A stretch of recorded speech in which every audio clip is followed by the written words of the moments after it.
बच्चों, इस वीडियो में कक्षा 8वीं बोर्ड परीक्षा विज्ञान का सैंपल पेपर हल कर रहे हैं। इसका पार्ट नंबर 1 हमने अपलोड कर दिया है, क्योंकि ये बहुत बड़ा वीडियो हो जाएगा, इसीलिए अब इसका सेकंड पार्ट हम डाल रहे हैं। 18 क्वेश्चन तक उस पार्ट में हल करके डाल दिया वीडियो। अब देखो प्रश्न नंबर 19, नींबू का रस विद्युत का चालक होता है, प्रयोग द्वारा समझाइए। तो देखो इस प्रकार इसका यहाँ चित्र बना लेना। ये नींबू का रस, ये संपरीत चित्र। एक प्लास्टिक के बीकर में नींबू का थोड़ा सा रस लेते हैं। ये प्लास्टिक ले लिया है। संपरीक्षित को इसके समीप लाकर उसके सिरों को नींबू के रस में डुबोते हैं। तो इसका सिरा है, देखो ये इसका नींबू के रस में डुबो दिया है। ध्यान रखते हैं कि दोनों सिरे परस्पर 1 सेमी से अधिक दूरी पर न हो, लेकिन इसी के साथ साथ वे एक दूसरे को स्पर्श भी न करें। यदि बल्ब दीप्ति होता है तो यह बताता है कि नींबू का रस विद्युत का चालन करता है। इस प्रकार इसको अच्छी तरह से याद कर लेना है। प्रश्न 20, निवारक, ठोस, द्रव्य, गैस। उक्त माध्यमों को ध्वनि के संचरण के अवरोही क्रम में व्यवस्थित कीजिए। अवरोही क्रम में ठोस, बाद में द्रव्य, गैस, निवारक। ठोस, ठोस में कण सबसे करीब होते हैं और कंपन तेजी से होता है। द्रव्य, द्रव्य में कण ठोस की बजाय थोड़े दूर होते हैं तो कंपन धीमा होता है। वायु में कण सबसे दूर होते हैं। निवृत्ति में कोई माध्यम नहीं होता तो ध्वनि बिल्कुल भी यात्रा नहीं कर पाती। इस प्रकार प्रश्न नंबर 20 को अच्छी तरह से हल कर लेना है, याद कर लेना है बच्चों। आप भूकंप आने पर घर के बाहर हैं, तब आप अपना बचाव कैसे कर सकते हैं? इसका तर्क सहित उत्तर दीजिए। भूकंप आने के समय हम घर के बाहर हैं, तब अपना बचाव निम्नलिखित तरीकों से कर सकते हैं। 1, भवनों, वृक्षों तथा विद्युत लाइनों से दूर चले जाएंगे। 2, यदि हम किसी कार अथवा बस में हैं तो बाहर नहीं निकलेंगे। 3, कार या बस को खुले स्थान की ओर ले जाएंगे। 4, भूस्पंदन के समाप्त होने से पहले बाहर नहीं निकलेंगे। प्रश्न नंबर 22, आधुनिक जीवन में परावर्तन और अपरावर्तन के सिद्धांतों का प्रयोग किस प्रकार हमारी सुविधाओं को बढ़ाता है? तर्क सहित उत्तर दीजिए। आधुनिक जीवन में परावर्तन और अपरावर्तन के सिद्धांत निम्न प्रकार हमारी सुविधाओं को बढ़ाता है। कार के रियर व्यू मिरर में परावर्तन के कारण हम पीछे की चीजें व अपना प्रतिबिंब देख पाते हैं। रडार तरीके परावर्तित होकर वापस आती हैं, जिसमें लड़ाकू जेट जैसी वस्तुओं का पता चलता है। सूक्ष्मदर्शी और दूरबीन में लेंसों से प्रकाश के अपरावर्तन के कारण छोटे या दूर की वस्तुओं को देख पाते हैं। इंद्रधनुष का बनना भी प्रकाश के अपरावर्तन के कारण होता है। इस प्रकार अच्छी तरह से याद कर लेना है। प्रश्न 23, यदि कील के नुकीले भाग को चपटा बना दिया जाए तो बल और दाब पर क्या प्रभाव होगा? देखो इसका आंसर, यदि कील के नुकीले भाग को चपटा बना दिया जाए तो उसके सिरे का क्षेत्रफल बढ़ जाएगा, जिसके कारण उस पर लगने वाला बल कम दाब डालता है। इस कारण कील को आसानी से दीवार या लकड़ी में ठोका नहीं जा सकता। प्रश्न नंबर 23 का 2 नंबर पॉइंट, वायुयान की आकृति पक्षी के समान क्यों बनाई जाती है? वायुयान की आकृति पक्षी के समान बनाई जाती है क्योंकि यह आकार वायु गतिशील क्षमता के लिए सबसे अच्छा होता है, जो हवा के घर्षण और दबाव को कम करता है, जिससे कम ऊर्जा खपत होती है और उड़ान आसान होती है।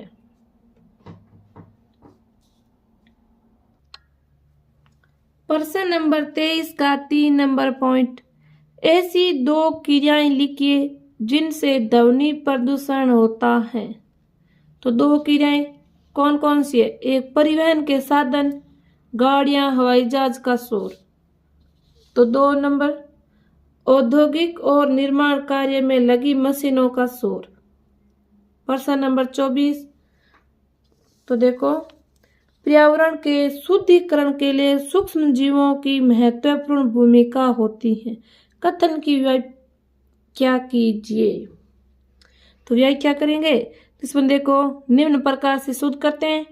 1 नंबर पॉइंट में, सूक्ष्म जीवी मृत पौधों, जानवरों और अन्य कार्बनिक कचरे को सरल अकार्बनिक पदार्थों में तोड़ते हैं। 2, बैक्टीरिया और कवक जैसे सूक्ष्म जीव हानिकारक रसायनों, तेल, रिसाव और अन्य प्रदूषकों को खाते और विघटित करते हैं। इस प्रकार लिख लेना है। और इसका देखो 2 नंबर पॉइंट, नियमित एवं विसरित परावर्तन का पृष्ठ की प्रकृति के आधार पर सचित्र वर्णन कीजिए। तो देखो, नियमित परावर्तन, यह परावर्तन समतल तथा चिकनी पृष्ठ पर होता है। परावर्तित किरणें समांतर होती हैं। तो देखो, नियमित परावर्तन को इस प्रकार चित्र के रूप में दर्शाना है। इस प्रकार लिख देना है। फिर समतल मतलब सीधी, और फिर इस प्रकार कर देना है। विस्तृत परावर्तन, यह परावर्तन खुरदरी एवं अनियमित पृष्ठ पर होता है। परावर्तित किरणें समांतर नहीं होती। इसकी तो समांतर होती है, इसकी समांतर नहीं होती। इसको एक खुरदरी जगह पर होता है, इसकी कोई समांतर नहीं होती है। दिए गए चित्र को नामांकित कीजिए। तो इसको देखो नामांकित करना है। देखो यहाँ पे पिन्ना, और यहाँ पे होता है कर्णपट, और ये होता है स्वर्ण तंत्रिका, ये होता है यूस्टेटिक नली। इस प्रकार निशान कर एरो का निशान लगा के और नाम लिख देना है। ऐसी 2 परिस्थितियों को लिखिए जो यह दर्शाती हैं कि बल लगाने के लिए कम से कम 2 वस्तुओं में अन्योन्य क्रिया होने आवश्यक है। बल लगाने के लिए कम से कम 2 वस्तुओं का अन्योन्य क्रिया होना आवश्यक है। उदाहरण देखो, गेंद को किक मारना, गेंद को किक मारने से उसको, या गेंद को पैर से, दरवाजा खोलना, दरवाजा और हाथ का मेल हुआना। इस प्रकार। प्रश्न नंबर 2, घर्षण हमारा मित्र है, उदाहरण सहित समझाइए। तो घर्षण हमारा मित्र है क्योंकि इसके कारण हम चल पाते हैं। 2, इसके कारण हम लिख पाते हैं। देखो, हाथ और पेन से घर्षण। 3, वाहन बिना फिसले चले जाते हैं। इस प्रकार लिखना है। तो इसमें देखो अथवा वाला क्वेश्चन, राइजोबियम जीवाणु एवं बिना इंद्रीकरण जीवाणु परस्पर विपरीत कार्य करते हैं। कथन का विश्लेषण कीजिए। राइजोबियम जीवाणु नाइट्रोजन स्थिरीकरण का कार्य करते हैं, जिसमें मिट्टी की उर्वरता बढ़ती है, पौधों की वृद्धि में मदद मिलती है। विनाइट्रीकरण जीवाणु से राइजोबियम जीवाणु के विपरीत कार्य करते हैं। ये मिट्टी में मौजूद नाइट्रेट को वापस गैसीय नाइट्रोजन में बदल देते हैं, जो वायुमंडल में मुक्त हो जाती हैं। इस प्रकार अथवा वाले क्वेश्चन को हल करके हमने बता दिया है। 2 नंबर, मानव नेत्र की संरचना में परितांत्रिक एवं दृष्टिपटल रेटिना की अवस्थित का देखने के संदर्भ में महत्वपूर्ण विश्लेषण कीजिए। परितांत्रिका प्रकाश को नियंत्रित करती हैं जो रेटिना तक पहुंचता है। रेटिना इस प्रकाश को संकेतों में बदलकर मस्तिष्क को भेजती हैं। यह समन्वय हमें विभिन्न प्रकाश स्थितियों में वस्तुओं को स्पष्ट रूप से देखने, रंग पहचानने और गहराई का अनुभव करने में मदद करता है। देखो प्रश्न नंबर 25, जैव मंडल आरक्षित क्षेत्र में वाहन चलाते समय आपको किन किन बातों का ध्यान रखना चाहिए, लिखिए। 6 नंबर का क्वेश्चन आएगा, तो देखो अच्छी तरह से याद कर लेना। जैव मंडल आरक्षित क्षेत्र में वाहन चलाते समय 1 नंबर लगा के लिखना है, गति सीमा का सख्ती से पालन करेंगे। 2, निश्चित रास्तों पर ही चलना चाहिए। 3, पर्यावरण को नुकसान पहुंचाने वाली गतिविधियां नहीं करनी चाहिए। तो मानव में अंतःस्रावी ग्रंथियों की स्थिति को चित्र में निरूपित कीजिए। कोई 2, तो देखो आपको कोई 2 ग्रंथियों के नाम लिखना है। ये देखो यहाँ पे होते हैं पीयूष ग्रंथि, यहाँ पे होता है थायराइड ग्रंथि, और यहाँ पे होता है देखो एंड्रिनल ग्रंथि, और यहाँ पे होता है अग्नाशय ग्रंथि। इस प्रकार लिख देना है। इसका देखो अथवा वाला क्वेश्चन भी मैं हल करके समझा रही हूँ। वन्य जीव अभयारण्य के भ्रमण के दौरान आवश्यक बातों हेतु रूपरेखा का निर्माण कीजिए। वन्य जीव अभयारण्य में भ्रमण के दौरान क्या करें? शांत रहे, गाड़ी में रहे, सही समय चुने, प्रकृति का आनंद ले, गाइड का पालन करें। वन्य जीव अभयारण्य में भ्रमण के दौरान क्या न करें? तो देखो 1 नंबर लगा के शोर न करे, जानवरों को खाना न खिलाए, कचरा न फैलाए, जानवरों का पीछा न करे, शिकार या अवैध गतिविधियां न करे। इस प्रकार अथवा वाले क्वेश्चन को हल करके मैंने समझाया है। आगे देखो अथवा वाले क्वेश्चन का 2 नंबर पॉइंट, किशोरावस्था के लिए आवश्यक संतुलित आहार को सूचीबद्ध कीजिए। किशोरों के लिए संतुलित आहार में ऊर्जा, प्रोटीन, कैल्शियम, आयरन, विटामिन और खनिज भरपूर मात्रा में होना चाहिए, जिसमें फल, सब्जियां, दालें, अनाज और भरपूर पानी शामिल हो। इस प्रकार का भोजन किशोरावस्था में करना चाहिए। देखो जंक फूड और ज़्यादा चीनी से बचें और पौष्टिक ज़्यादा जरूरी है। 1, प्रोटीन। प्रोटीन में क्या क्या आता है? दालें, दूध, दही, फल। 2, कार्बोहाइड्रेट या ऊर्जा के लिए साबुत अनाज, गेहूं, चावल, बाजरा, फल, सब्जियां। 3 देखो कैल्शियम, हड्डियों के लिए दूध, दही, पनीर, हरी पत्तेदार सब्जियां।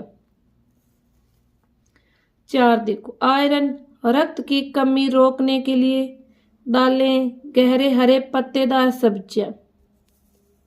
5 विटामिन और खनिज, सभी तरह के फल, सब्जियां, दूध, नट्स। इस प्रकार किशोरावस्था के लिए आवश्यक संतुलित आहार है। इस प्रकार बच्चों कक्षा 8 बोर्ड का पेपर विज्ञान का 2026 का है, बोर्ड द्वारा जारी किया गया। इसको हमने 2 भागों में बांटकर अपलोड किया है। पहला भाग भी अपलोड किया हुआ है, वो जाके हमारे चैनल पर देखें, और यह है दूसरा भाग। वीडियो को ज़्यादा से ज़्यादा शेयर करें। चैनल को सब्सक्राइब नहीं किया तो सब्सक्राइब जरूर करें, ताकि हम जो वीडियो अपलोड करें आप तक पहुँचे। कक्षा 8वीं के बोर्ड के एग्ज़ाम के पेपर है, वो हमने अपलोड कर दिया सभी विषयों के। हमारे चैनल पर जाके देखें। धन्यवाद।